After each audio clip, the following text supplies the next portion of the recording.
Hi, everyone. Thank you so much for joining me for this webinar on AAC teletherapy and digital resources. So I made sure to add that second part of the title because although the tools and strategies that I'm going to share in this webinar, I have pretty much learned and started using because of the switch that we made to teletherapy due to our school buildings being closed because of COVID-19. However, I think that pretty much all the tools and all the strategies that I'm going to be sharing can also be used in person when we return to that.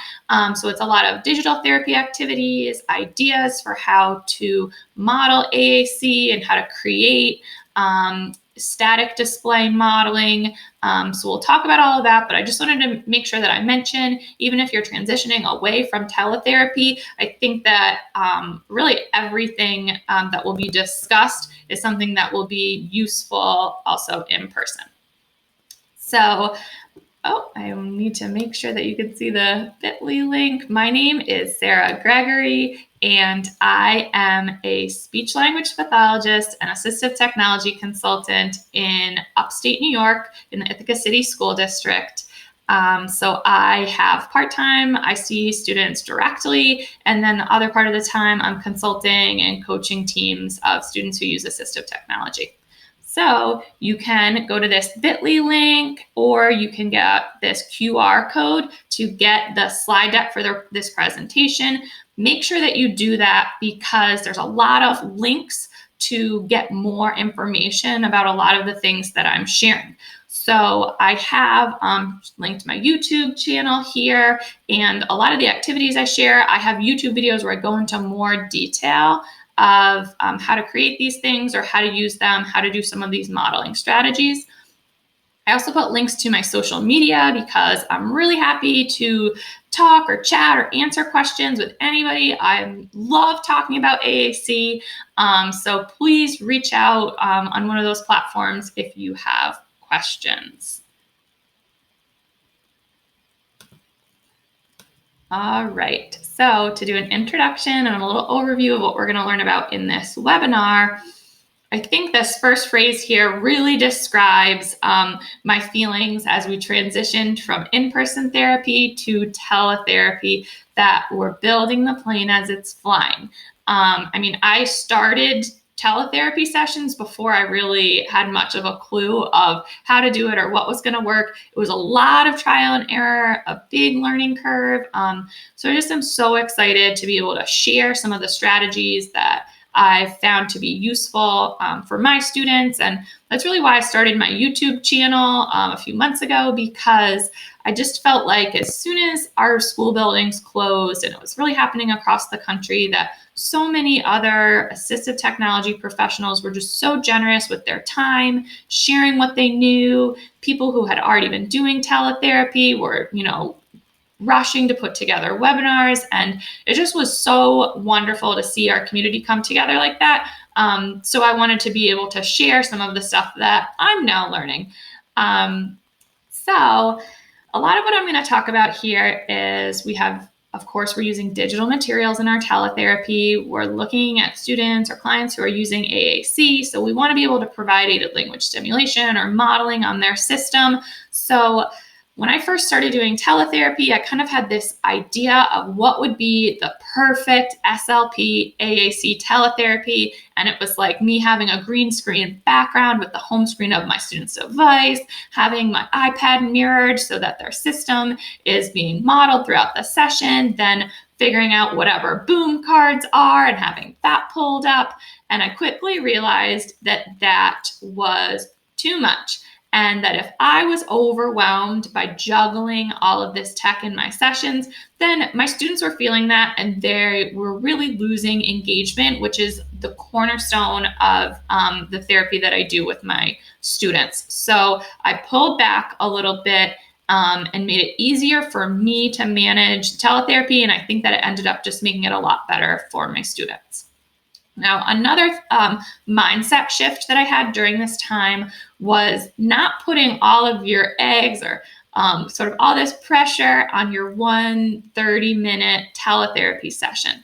Because, of course, that's just one 30-minute screenshot it into your student's day. And as much as we can, make this wonderful, engaging session where we're targeting our goals and targeting our core words, they of course leave and they're going on with the rest of their life.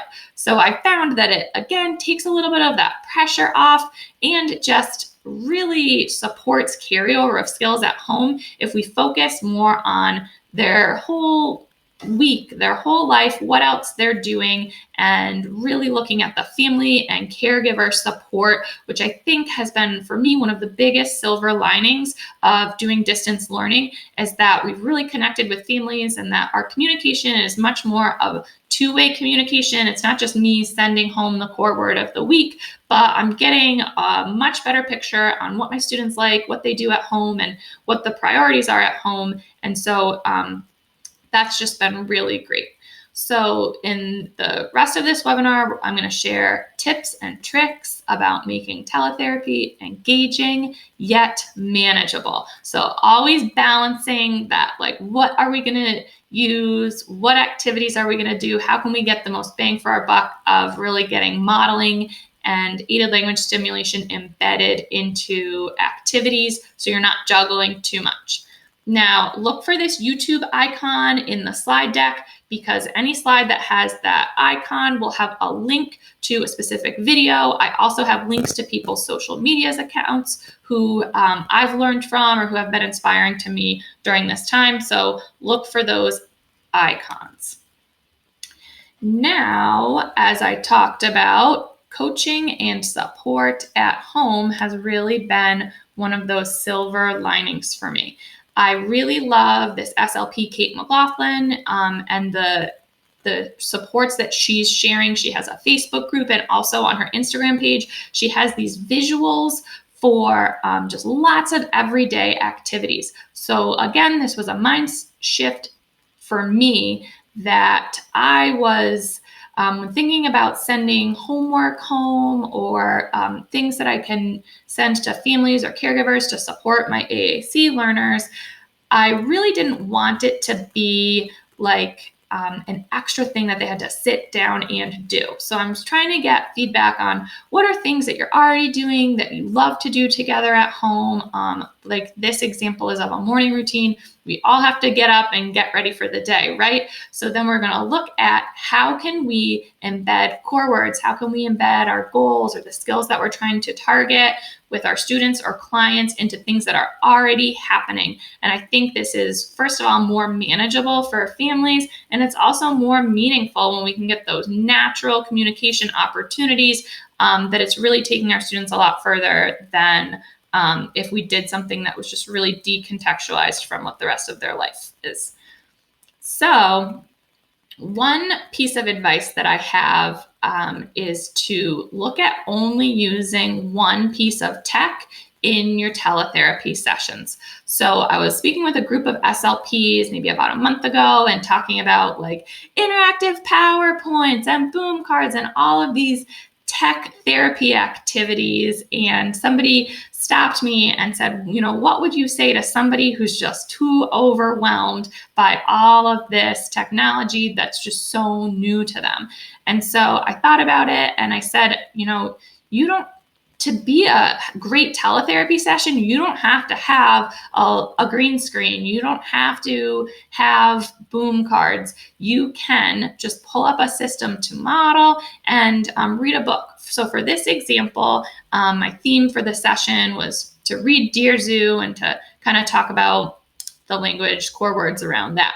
So I read just a physical book so that my modeling system could be really big, and that was really the only thing my student had to focus on. Because I've also heard feedback from families that if you have an activity and you have your videos and you have your modeling, everything is so small that it's really hard to engage with the video of the therapist, or it's hard to follow the modeling when you also have your AAC system in front of you.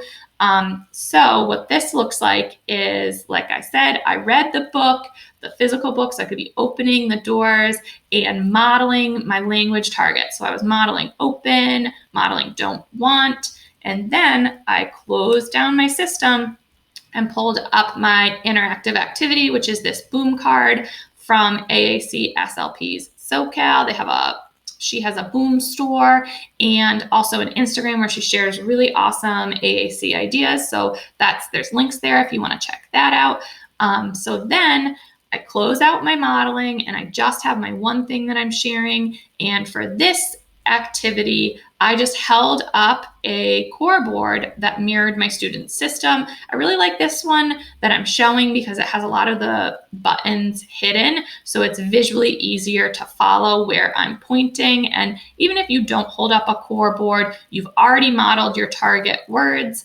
And a lot of times I think that modeling, although it can prompt and support the student, it, for me, a lot of times is more of a prompt for the support person so that they can be modeling on the system. Has just seemed like it's been a little bit easier to follow. So now we're going to talk about some terms, define these terms and what do they mean and why are we doing them. So aided language stimulation and aided language input are the same thing, used interchangeably, and it's a strategy to combine your verbal input with the input of the AAC system. Because we know if we want someone to communicate with us using a symbol-based system, we can't just give them verbal input and expect symbol output. We have to give them the input using their symbols, using their AAC system in order for them to use it back with us. So aided language stimulation is me, like I said, I'm combining my verbal speech. It's what I'm saying, like, I like that book, Dear Zoo. So I might just pick to model I like book and give that input to the student. And it's my language, my thoughts. Modeling these terms are often used interchangeably, but I think of modeling more as a strategy on the prompt hierarchy where you're providing input that's demonstrating the words you want the student to say. So for example, if you started reading the book and they walked away, you might say, oh, it looks like you don't want this, and model don't. And then that's kind of the language you're expecting. It's a model for what they can say back to you. For this presentation, I will use these terms interchangeably because the strategies that we're going to use to pull up a system to provide that prompt are going to be the same whether or not we're really thinking of it as our words or as a model for the student. And like I mentioned, these students might be really supportive to your AAC learner, or it might just be a prompt more for the person that's with them if they have a support person with them. You can see that I have a link to a YouTube video on modeling AAC and teletherapy. So I pull up, I think, 5 different systems and show how to model and do that during your teletherapy. Now we'll look at the difference between dynamic display modeling and static display modeling. So you can see these icons for eat. I just took a screenshot of the cough drop app, and in order to say eat on that system, you push this button 2 times, the same button. So that's just the icon sequence that's showing. Touch eat twice and it'll say eat. That's static. It's not gonna change. Now, dynamic display is when you have a digital screen, and as you touch a button, the screen changes to a different display. So this is what dynamic display would look like.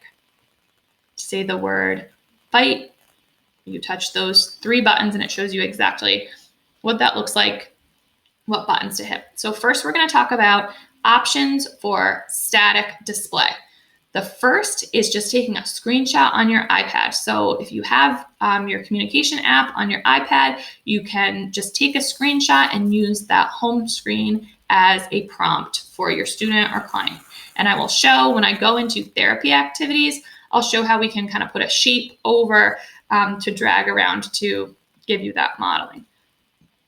The next option is the smart charts from the AAC Language Lab. This is something that's free and available on the Language Lab, and I love these if you have a student who's using LAMP because it shows you exactly the 2 buttons that you need to hit. There's nothing else on the screen. So visually, I think this is really easy to follow, and they have these for 100 words. So this is something that I've really liked using, and I'll show you, of course, how I insert this into an activity. Another way to create static display icons is the Write with Icons feature on the system New Voice Pass. So New Voice is something that you can download on a PC. It can't be downloaded on a Mac unless you have the software that allows you to do PC things on your Mac. I don't know much about that. So if you're able to download this, it's a really great tool for a lot of reasons, but you can see these drop-down menus where it says vocabulary display options, and then you click right with icons. So I typed in the word play, and it just pops up the 2 buttons that are in that sequence. I cut and paste them and put them into my Google Slides for an activity. Again, I'll show a few different examples of how I use these in Google Slides to support the activities that I'm doing. Similarly, you can use Chat Editor, which is a Saltillo product. So if you have a student on Touch Chat, you can get icon sequences using Chat Editor. You would touch the capture button, and then you type out what you want to say, and it will capture it, just like here, how you can see that it says, I can help. Another option, if you have the app on your iPad, is you can take a screenshot. So this visual here is showing you how to screenshot your iPad. So you would simultaneously touch the circle home button and then click that top button that the arrow is pointing to. Then you could leave it as a full screen screenshot, or if you want to have your icon sequence, then you can, as soon as you take the screenshot, you can crop the image, shrink it down so you're just getting the buttons, which is exactly what I did here, was to shrink them down. A tip that I've seen, if you have a system where you can change the grid size, is to make it a really small grid size. So there's like 4 or 8 buttons, so that when you take your screenshot, it's just a clearer image, but make sure you're still getting the correct icon sequence for your student's system, because it could be different as you change the grid size. But again, you can just get these screenshots and line them up, and it's a nice prompt where you're not having to plug in your iPad and juggle all these things between doing your activities. Now for dynamic display options, as I mentioned, New Voice Pass and Chat Editor are great tools to make those icon sequences if you want to do that. Or if you want to have dynamic display modeling pulled up, you can also do that on those systems, which is nice. I like to do that. It's right on my computer. It's a little bit easier for me than plugging in my iPad. So I use those a lot. There's also apps that you can access on your computer. So you can download Snap Plus Core from Tobii Dynavox, and you can get a free version of that doesn't have a voice, which I use that on my computer during teletherapy. I think it's okay just to be showing the icon sequences, and then I voice what the word is that I'm targeting. Cough Drop, this is really nice. That app is available just in a web browser, so you don't have to download anything. This one you can use on a Chromebook. You can pull it up pretty much on anything on an iPad. So that's another great tool where you can use that right on your computer. If your app is only on your iPad, you can do iPad mirroring. So I use Lonely Screen, and you can see I have a YouTube video on how I use that. Lonely Screen is free, and it just has this periodic pop-up that says, do you want to subscribe? And you can say maybe later. Reflector 3 is another one that I've heard people really like. It is paid, but it has some more features, and of course wouldn't have that pop-up. If you have a Mac, then you can use AirPlay, and that's free. So those are ways that you can get your system up on your computer screen and share it during teletherapy. Now, you heard me say that I don't like this, that this is too much for me, that I have my AAC system pulled up, I have a digital activity pulled up, I have my video.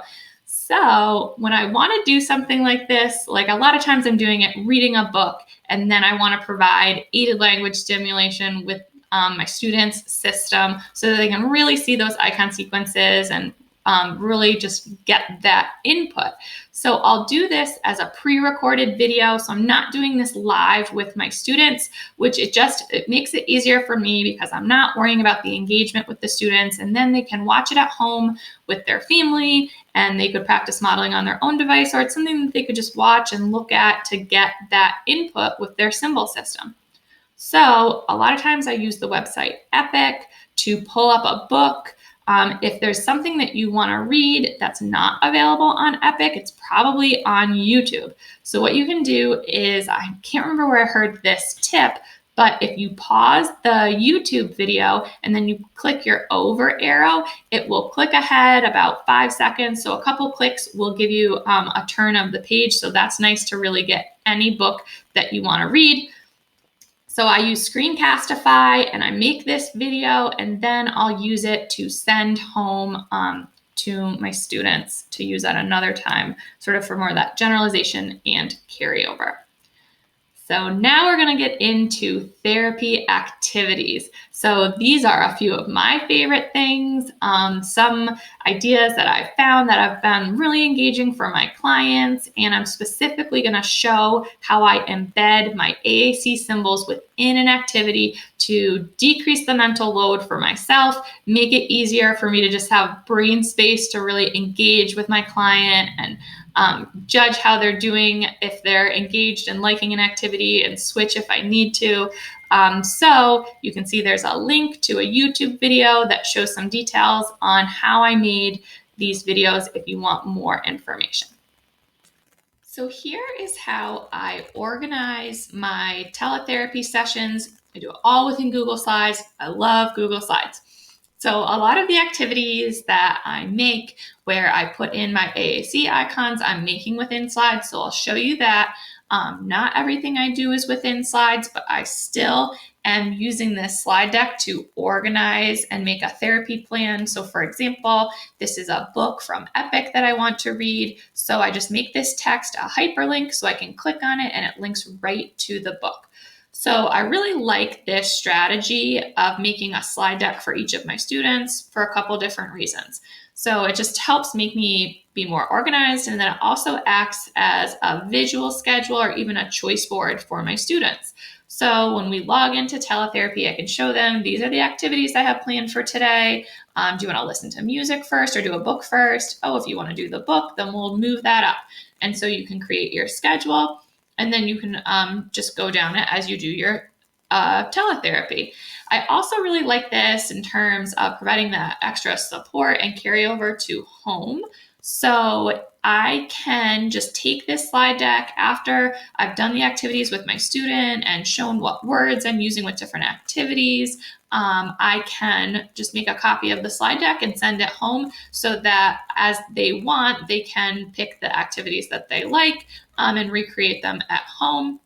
It's also been nice if I have a student who has to cancel 1 week, instead of just missing out on the activities that we were going to do or pushing them to next week, I'll send them the slide deck and say, if you still want to work on some of your speech stuff, then you can go through and go through the slide deck. So we will look, as you see, this one was Epic. I have this music choice board that I made that we'll go through. I also have, I really like this strategy where you can say in Google Slides, insert a video, and then you can type in, you can copy and paste a hyperlink from YouTube, or you could just search within YouTube from that insert tab, and you can put your video right within your slides. So then you can use the space next to your slide. If you're not in present mode, you can do that to have some modeling. So here's just a screenshot of the home screen of the device. I got this idea from Beth Poss that she shared, putting a core board here at the side of an activity to provide some prompts, which I just love. So then I created this shape.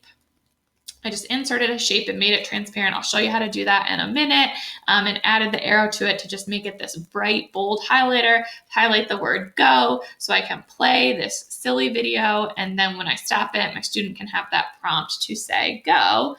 A similar strategy, there's another video that I got on YouTube, which is just a virtual canopy walk. So again, I'm targeting the word go, and this student is using Lampboards for Life. So I have just this screenshot here where it shows the arrows from your first button to your second button. I like this because it's not visually overwhelming. It only has the one target. So if I know I'm only targeting one word for this activity, I like to have this more simple visual. If your target is going to change, then it's nice to have this one that has all the words on the home screen. Another thing I got from Lesson Picks, they have lamp icons within Lesson Picks, so that's really nice to get modeling if you're using that system. And then I also just grabbed this magnifying glass so we can search around for some of our core words. And again, this activity just has that modeling piece built right in, which I love, I think is super helpful. So now let's look at some of the other activities that I have created in slides. This one is just pretty simple. It's used the Chrome extension Giphy. So you can just type in one of your core words and then you can drag one of the GIFs down into your slide deck.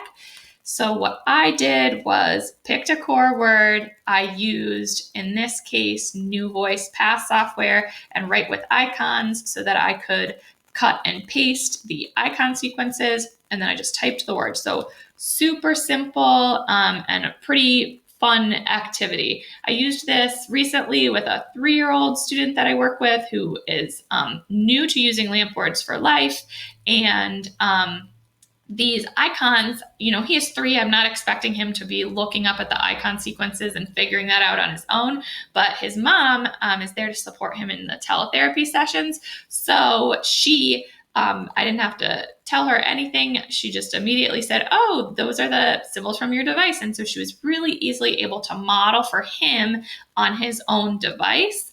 So I really liked this strategy that I wasn't having to have a long conversation with mom about how she could support him. It just kind of makes it easy and natural to follow these icon sequences. Now, another thing that we have is I made this lamp modeling board. So it is, I'll show you first how I made it, and then I'll pull up how it works when it's in present mode. So this is just a screenshot of the home screen of LAMP that I downloaded from Lesson Picks. And then Christopher Jensen has made these YouTube videos that are like 20-second clips that are modeling on LAMP with all these different core words. So every sort of bolded icon here is, you can click on, it's a core word and it'll link to a video. So when I first saw these videos and got the idea to make this, I thought that there was like 10 videos that he had on his channel, but really there's tons. So in this activity, I have like over 40 buttons, but he has even more videos on his YouTube channel. So it took a while, but it's nice now that this is created.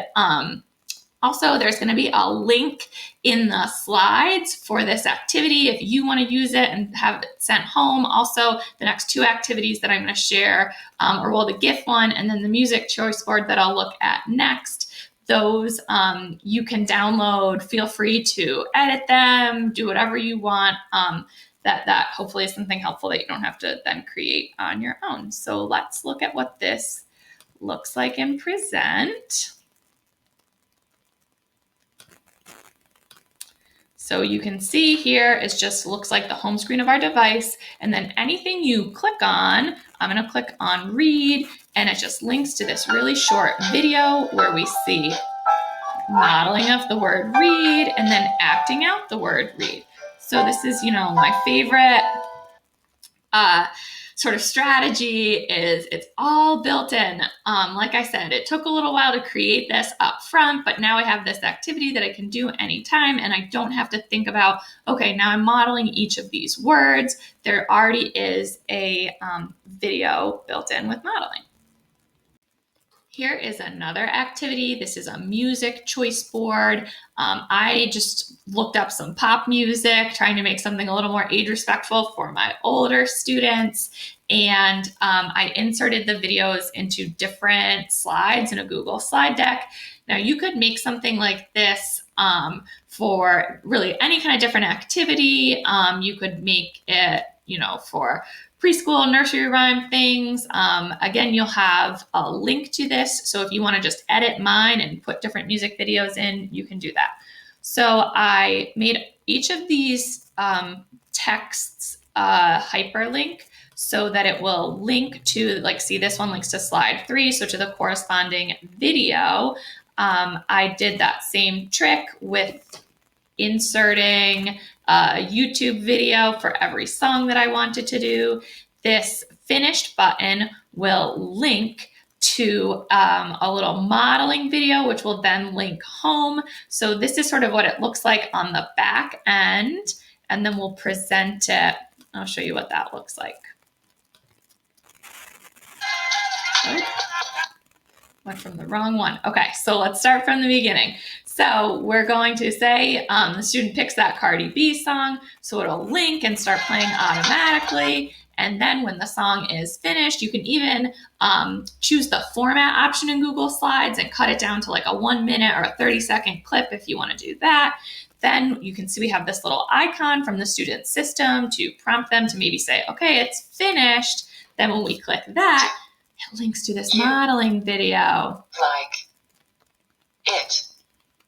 So I love this strategy because when I'm talking about mental load, making it easier on myself, again, I'm not like plugging in my iPad, mirroring it, modeling, and then coming back to my music activity. It's just built right in. I don't have to think about what I wanted to model. It's just already here and the work is done for me. So again, a little more work up front, but then it just makes it so much smoother in my teletherapy session. Now, when this is paused, you can see I'm still on the home screen of my device. So I can use this like to say, I didn't like that song. I don't like it. Did you like it?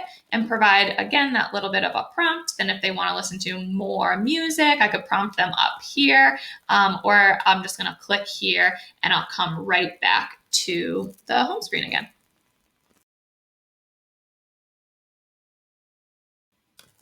So here is an example of a virtual field trip. I've seen a lot of other SLPs create these in slides, so maybe going to Disney World or a zoo. I made this one for the children's garden in my community because one of my students loves the children's garden and it's been closed, so I thought it would be sort of a motivating way for him to work on some language skills. So I just put this map into Google Slides, and then each of these X's links to a different area in the children's garden, and I will have some examples of modeling and some activities. So for here's the farm stand from the children's garden. And I have this icon sequence. So this is just to show the family or support person that this is my target word. And then if you click this link, it's a snack activity. It's from PBS Kids, Daniel Tiger making a snack. And then if you click this home button, it'll take you back home. Here's the welcome center. So this link, it's talking about wearing a mask because we're all going to have to wear masks the next time we go back to the children's garden. So this is a video from Mr. Clay. He has a YouTube channel and he has symbols that are built in. So it's that nice visual support for my AAC users. I created this mainly to use as an asynchronous activity or just sending home. I could definitely do it in my teletherapy, but this was sort of my like big end of the year thing to send home to kids because there's a lot of different activities in here, a lot of different core words. So it's sort of a lot to get them through the weeks before summer school starts. So you could really do this for any area, whether it's in your community or a place that you'd like to go. This one is the actual flower garden. So we have the word help here with our icons. And then there's another video from Mr. Clay, I think, about planting flowers, and then another activity from PBS Kids. So talking about helping somebody plant the flowers. Again, I just feel like this is a nice way to keep it simple. You could put in those modeling videos in between, like the home button could link to some dynamic display modeling if you wanted to do that. I didn't get that complicated with it, but I just thought, again, this is another fun way that I can use Google Slides and insert that visual support piece from their AAC system. So now we're going to leave Google Slides, my favorite place, and we're going to go to PowerPoint. So some trick that I do is sometimes if I find something that I want to use that's in PowerPoint, I'll just open it up in Google Slides so that I have everything right there in the same place. But some games, like this is an example of something I got on Teachers Pay Teachers from Simply Speaking SLT. So there's a link to her page in my slide deck. But these games are really detailed and interactive, and so you can't just open it up and use it in slides. So I just put a picture of this in my little therapy schedule, and then I'll know that I'm coming out here to PowerPoint. So I like these games because, of course, they're editable. So I can just insert my AAC icons, and then it's this fun, interactive game that has a prompt built in. So a trick here is if you go to slideshow and set up slideshow, you can say browsed by an individual window, and then when you go to present, it stays right here in the browser window. It doesn't take up your whole screen. So then for me, because I'm using Google Meet, I will shrink this to be half my screen, and then I can still see my student. So again, these are Pixon images, which I just chose to use these because that was the easiest to access on my computer when I was making this. You could also do screenshots. I'll show you that. And then so say the student will get some hints of some different core words that might be targeted. They say drink, and you can come up and interact with the game like that. Another one of these games that's also from Brooke is this pirate game. So same concept. These pictures are editable. So in this case, I wanted to use it for a student using Proloquo. So I did a screenshot, cropped down the images, saved them to my Google Drive, and then I was able to insert them into the game to, like I said, just give you that little bit of a prompt. Now here's another cool interactive activity. This is free. This website called Thinglink, and Maggie Judson, her Instagram is the Bookish SLP. She has great ideas. Her Instagram and this activity are linked within the slides. So this website called Thinglink lets you import a picture. So she imported the home screen of touch chat word power, and then you can see all these little links are hotspots that go to YouTube videos. So it's kind of similar to what I made for LAMP within Google Slides, but this one is just on this website, and you can see it'll link to a YouTube video that she, of course, has linked a lot of videos that have picture supports right in them within that system. She made a Thinglink for LAMP, so then those are going to link to YouTube videos that have visuals for LAMP. Not every video has these visual supports, but this is something that I think is really fun for teletherapy, and it's also something that you could send home, and that families or whoever the support person is students can interact with this on their own to just kind of get some practice. All right, continuing on with more therapy ideas. So here is an app called Jamboard. It's part of G Suite, and so it's free, and it's just an interactive whiteboard. This one that I'm showing you now was made by Jennifer Schubring from Building AAC.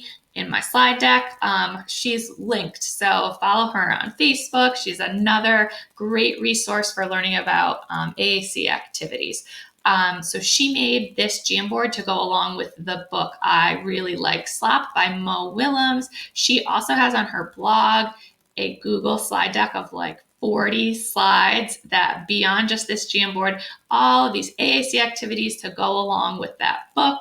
So check my slides for the link or Google Building AAC, and I'll show you a little bit about what Jamboard is like. So it's an interactive whiteboard, and she's just created all of these activities. You can insert pictures. So this icon will let you search the web or insert a picture from your computer. And so we can make slap. You see, you can click and drag. A nice thing about these Google products is that because I'm using Google Meet, I can't share remote screen control with my students unless I use something called Chrome Remote Desktop. I have a video about that on my YouTube channel if you're interested. But For me, it's a little bit complicated. That's another thing where I feel like if I'm trying to manage that, I'm losing engagement. So if I had an older student that I wanted to share this activity with, I can use this share button and share it to them. And rather than presenting my screen, we would both just open up this Jamboard and interact with it together. They could move the pieces and I could see on my end what they're doing and what they're moving. So that's a really nice feature. And of course, you can do that with a Google slide deck too, if you want your student to be able to interact with it a little bit more. So Jennifer made a bingo game, so you can move these little Post-it notes, and then we could use our pen tool to cross out the words that we're finding, just like that. So you can either have your student direct you and you do it, or you can be interacting with it together. Then we have she made a literacy activity. You can insert these Post-it notes. So she did that for a little building sentence activity. Here is a math activity. So we are tallying, say if you're in a group or something, who would eat slop and who would not. This is another math activity. I'm telling you, there's so much. There's just like a few simple tools here, but look at how much she has created in just this one tool. And she has inserted a bunch of different core boards so that you can have that. You could be toggling in between here to model a word and then go back to, say, the bingo activity. This laser pointer is nice because you can just circle a word and then it disappears. So you're not really marking up your board. If you did decide that you wanted to mark it, you could circle it.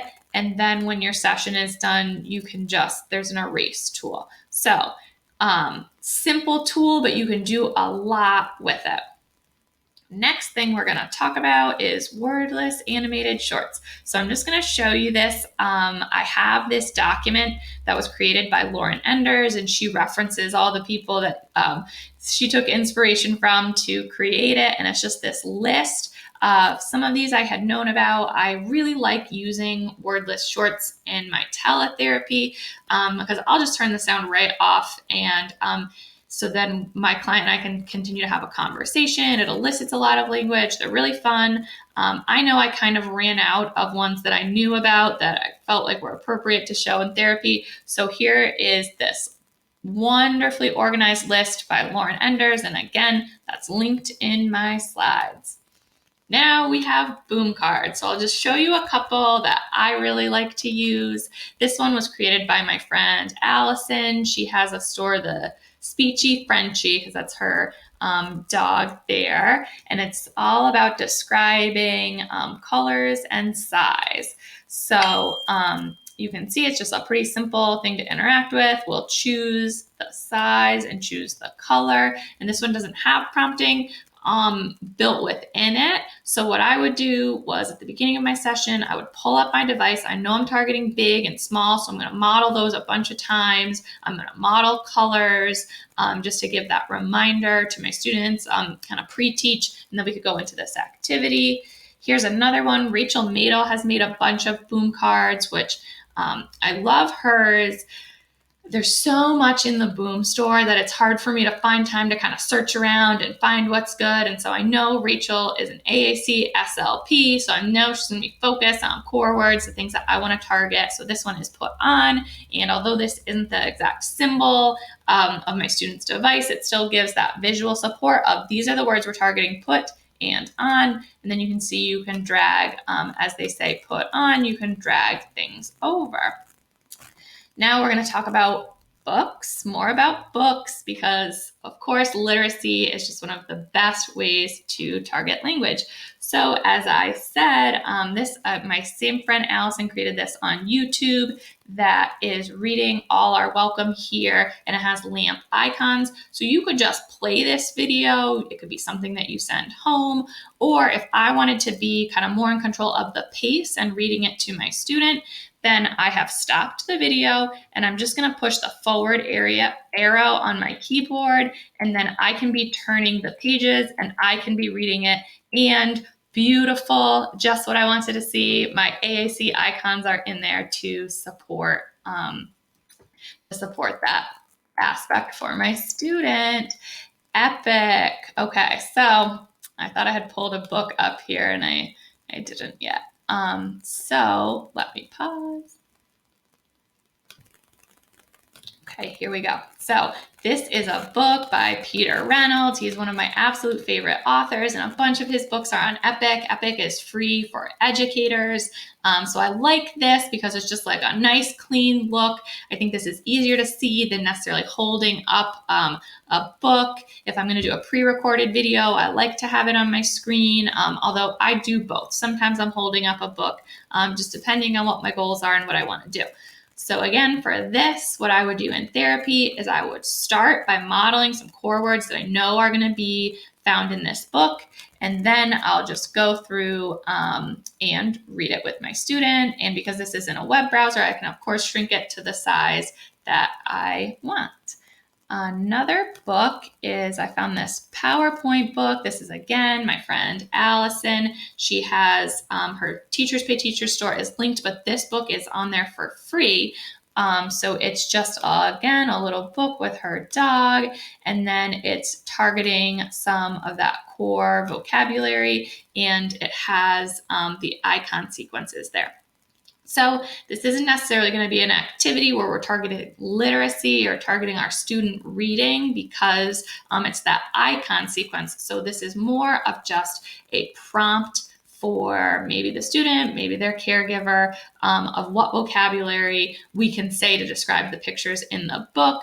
When we're working on literacy, Karen Erickson and Doctors Karen Erickson and David Koppenhaver have done a lot of work around comprehensive literacy instruction. So we know that we don't want to pair icons with text, because that can actually make it more difficult for our students to read sight words. So again, it just depends on what your goal is. And for this, it's just really nice to be providing that model, or it could be something to send home so that as the family's reading, it's easier for them to provide the aided language stimulation that we know is so beneficial for teaching AAC. All right, here is another idea for modeling AAC during your teletherapy. So this idea I got from Kristen Powell, whose Instagram is The Daily Dose of Speech. And I'm also linking a YouTube video by Ainsley Vergara, who's another SLP, and she shows how she uses a green screen and a couple other ways that she models LAMP in teletherapy. So those are great things to check out. So as you can see from these photos, this is not something I have done. I don't have a green screen. If you don't want to go there, that's fine. I think just like let that go of anything that just seems like too much. But I thought this was a really cool idea. So you can see she has like this light up stick. And so she has her green screen behind her, and then she's using the stick to kind of show students where the button is that she's modeling.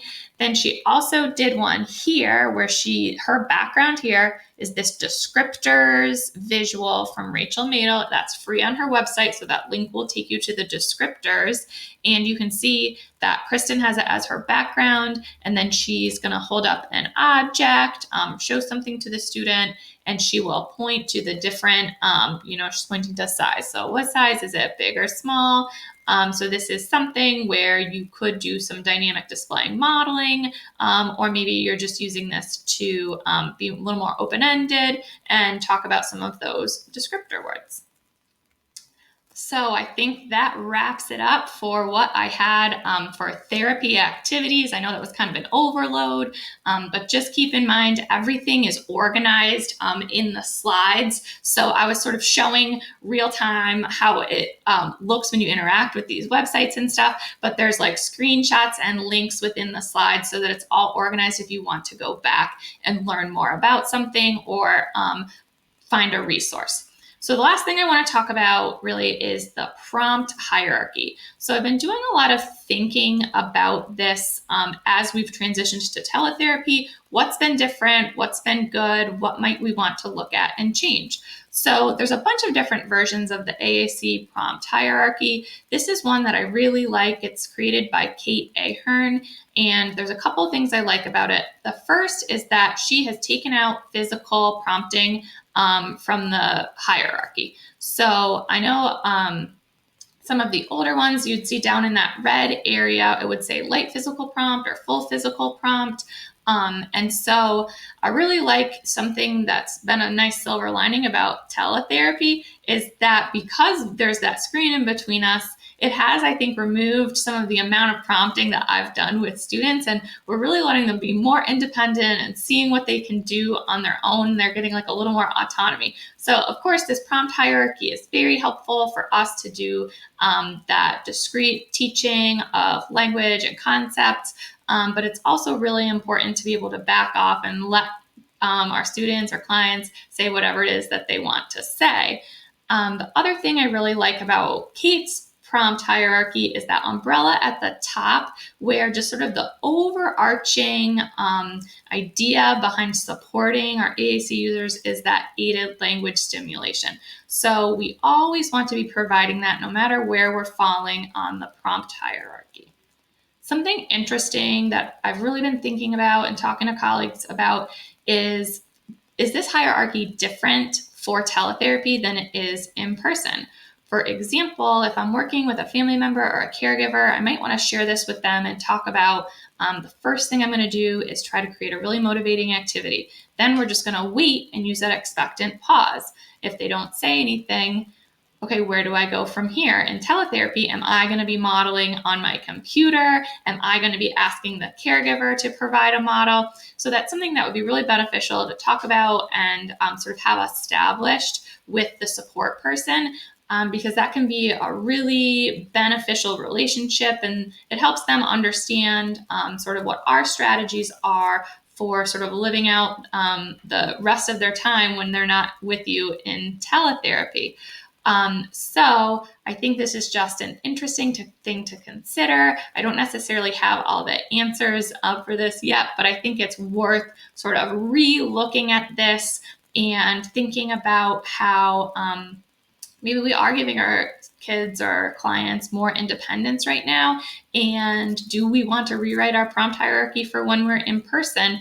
I know that that's something that I can continue to work on, is just backing off, not always having a set target in my mind, but providing that aided language stimulation across the board, and then just giving that wait time to allow them to say whatever it is that they want to say. So we have reached the end of our time together. Thank you so much for coming along and learning about AAC teletherapy with me. I really hope that you feel like some of these things you can use in the long term, even when we return to in-person. As I said, I would love to get feedback from people to continue these conversations, to talk about the prompt hierarchy, anything that's on your mind. This slide is bothering me. My fonts are messed up. My Google slide, something's wrong with it. But anyways, this will, in the slides, here's one more chance to get the slides now. There's the bit.ly link. There's the QR code that will link you to this slide deck. I'll link to my YouTube channel and to my social media accounts. I'm also putting my email in here. I'm really happy to chat or respond to things via email. That Wakelet icon is going to link to the 3 Google Slides activities that I made that I'm happy to share with people. It will force you to make a copy, so then you can just edit it and use it however you want or however will fit your students or your caseload. So just as kind of a closing thought to wrap things up, I really hope that during this time and moving forward, everyone's really able to just give yourself grace and sort of learn at your own pace, and you don't have to be using all of these like really high-tech interactive things. It could just be something as simple as you log into your video platform and you're reading a book, or you're showing some core words on a printed out board or on a big board behind you.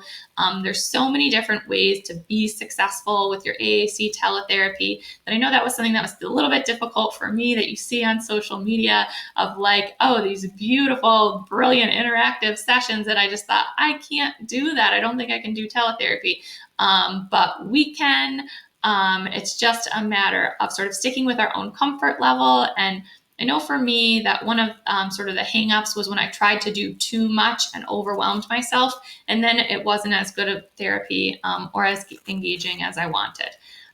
So I'll say one last time, thank you so much. It's been really fun putting together this webinar and sharing all of the things that I've learned in the past few months.